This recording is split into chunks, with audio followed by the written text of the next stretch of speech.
What is going on, guys? Welcome back to the channel, and welcome to episode 10 of the 2021 Halloween special. Yes, I know I do not look as prepared for this episode. It's because I'm actually super behind schedule. Episodes 1 through 9 of the special were all filmed in September, and they were all finished, edited, and ready to go by the end of September. However, there were still a couple that I needed to film. I needed to wait to film this one because I felt like I had to rewatch this movie before I actually did this video. And then another one because the thing that I ordered to be in episode 11, I believe, was pre-ordered, so I had to wait for that to be publicly available. So there's just a lot going on, and I sat down to do this, and I was like, you know what, people don't care how I look in the video, they're coming here to hear my thoughts, so that's all what else am I gonna do? So in today's episode, we are going to be talking about Ridley Scott's classic sci-fi horror film, Alien. And if you watched episode 9, which was my video on the Blair Witch Project, you know that I was not too big on this movie the first time I saw it.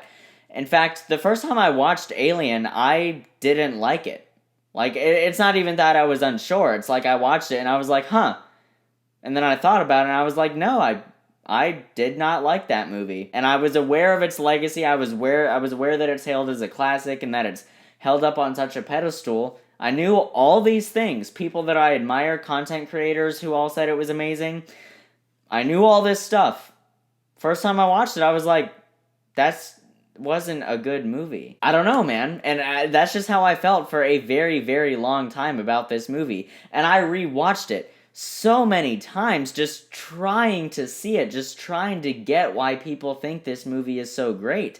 There were technical aspects that I recognized were pretty revolutionary for the time, like the visual effects and the cinematography and set design and all that stuff, and there were things that I appreciated, but the film as a whole, I just genuinely didn't like it. Like, back then, I probably would have given it like a C- at the highest. And you know, it's funny, I still felt that way about this movie when I put it on the list for this year's Halloween special. Now, when I put it on there, I was like, you know what? I am going to get this movie. I want to love it. I want to understand why people love it. And I am a firm believer that opinions on movies change all the time. There are movies that I loved 5 years ago that I hate now. There's movies that I hated 5 years ago that I love now. So where do I stand on Alien now? Well, the fact that I'm still deciding to do a video on it should tell you something. I really didn't like this movie for the longest time, and I rewatched it again recently. Just sat down, darkness, watched it, just really focused on the film and the filmmaking and the performances. I even turned on the subtitles just so that I could see, and not mistake any word of dialogue or, mistakenly think that the character said something else. That's how dedicated I was to really trying to see why people love this film so much. And I am very, very happy to say that I now see why people love this film so much. I now see the reason for the hype, why people hold it on such high of a pedestal, and it's not that I just see it. I understand it now. I feel it as well, because truly, upon analyzation, I watched both the theatrical and the director's cut. I even looked up the screenplay and read it. I was just so dedicated to seeing why people love this movie so much. And I completely get it now, and I myself absolutely adore Alien. If somebody asked me to describe this movie in one word, it's probably not the word that you would be expecting, but that word is cold. This is a very cold movie.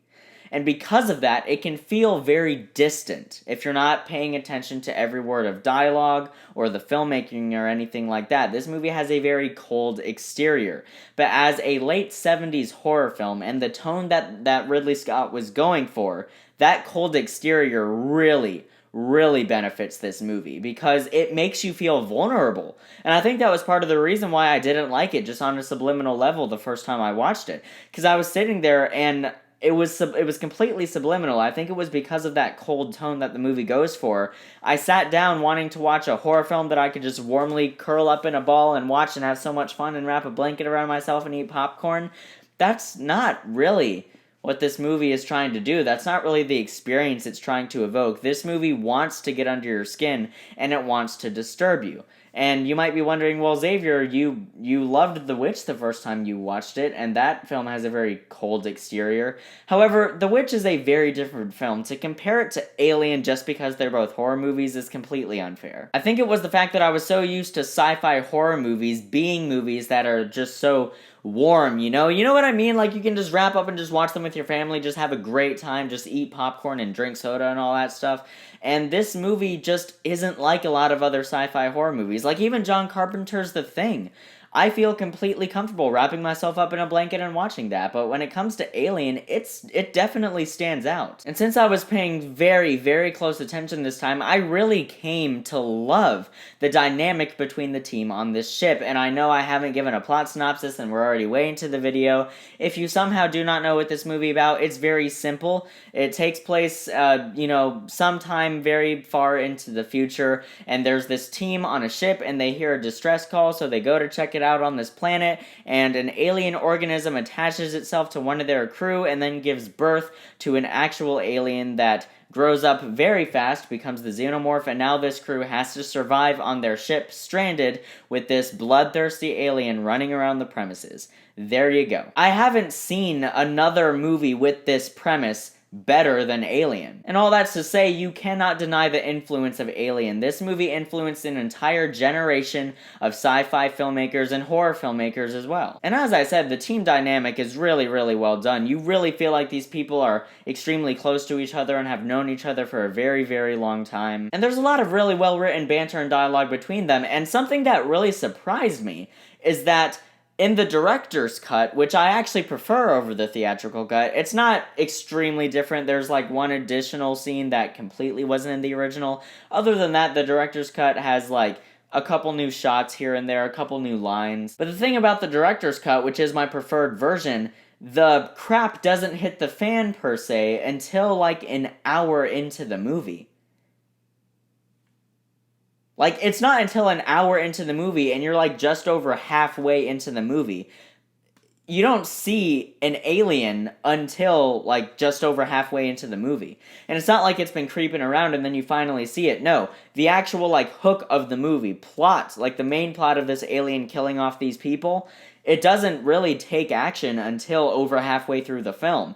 And somehow that first half manages to be extremely riveting and suspenseful. And as I said, that cold tone just really boosts it and really hooks you into its grasp. And you don't really know who the main character of the movie is for quite a while, until you know Ripley stands up, played by Sigourney Weaver excellently. This is one of my favorite characters in all of sci-fi horror. Sci-fi movies, horror movies, both genres, one of my favorite characters combined. She is freaking awesome in this movie. She is such a good character, because she's the only one who's, like, keeping her cool, sort of. Like, she's terrified, and you definitely see it. But in regards to, like, following protocol, like, how at first she does not let these people into the ship, despite the fact that they are her superiors when it comes to career title, she says, no, I can't let you back into the ship. This guy has an organism attached to him, a foreign organism, and it could contaminate all of us. And she's saying, I cannot open the door, I can't let you in, I'm sorry.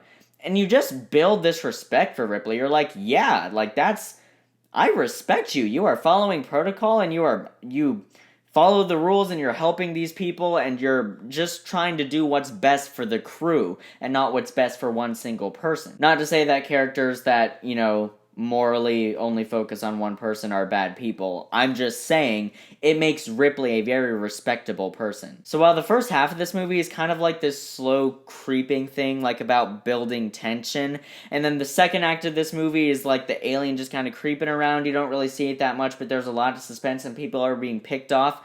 The final 30 minutes of this movie are top tier cinema. This is a top-tier final act. This is one of my favorite final acts in a horror film ever. It feels so in the moment, and it is so visceral and dark and gritty, and the lighting and the cinematography throughout the entire movie is amazing. But particularly in these final 30 minutes, I love the orange and blue lighting mixed with the whites and the strobe lights too, when, with that final confrontation with the alien.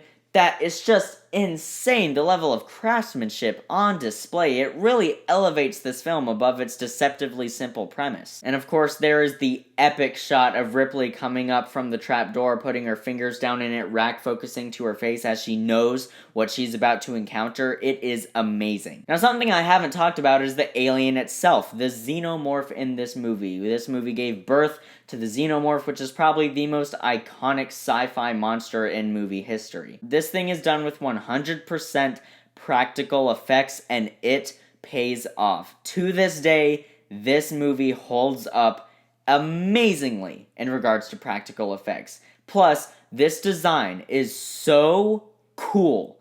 Isn't it sad that there hasn't been an alien design since Alien with an alien design that is as cool as the design for the alien in Alien? That was a lot of aliening. What I'm saying is the design for the alien in this movie is epic. It is so cool and so awesome, and nothing has lived up to it since. And this movie does really kind of take the Jaws route, where you do not see this creature for most of the movie until the end. The way that these scenes build tension, where they can track it and they see where it is, but they do not see it like actually physically. They just see on a computer screen like a little dot moving across towards one of their crew, and they're like, it's there, and then it's like right by him, and he's looking around and he doesn't see it, but you know it is right there.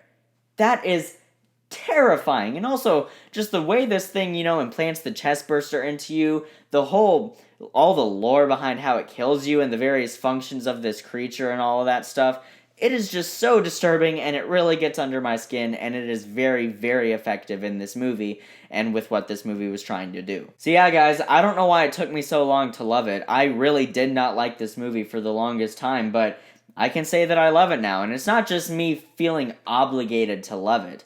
Because it's not just that. Like, I didn't like this movie for the longest time, but I saw something, and I was like, there has to be something that I'm not getting. And it turns out that there was. This movie is an absolute masterpiece of sci-fi and horror, and it is one of my favorite horror films of all time. I have no issues with Alien. Like, at all. I never thought those words would come out of my mouth. But I have no issues with Alien whatsoever. I love this movie, and I'm going to give Alien an A+. So guys, Ridley Scott's Alien. Comment below, tell me what you thought about it. You probably have always loved it because you were probably an intellectual long before I was a true intellectual, so, yeah. I've always been an intellectual. Thanks so much for watching, guys. Look forward to episode 11 of the 2021 Halloween special. I'm going to be talking about an all-time classic in the slasher genre in that episode. And then episode 12 will be the finale, in which I will be talking about a classic top-tier horror film from a top-tier director.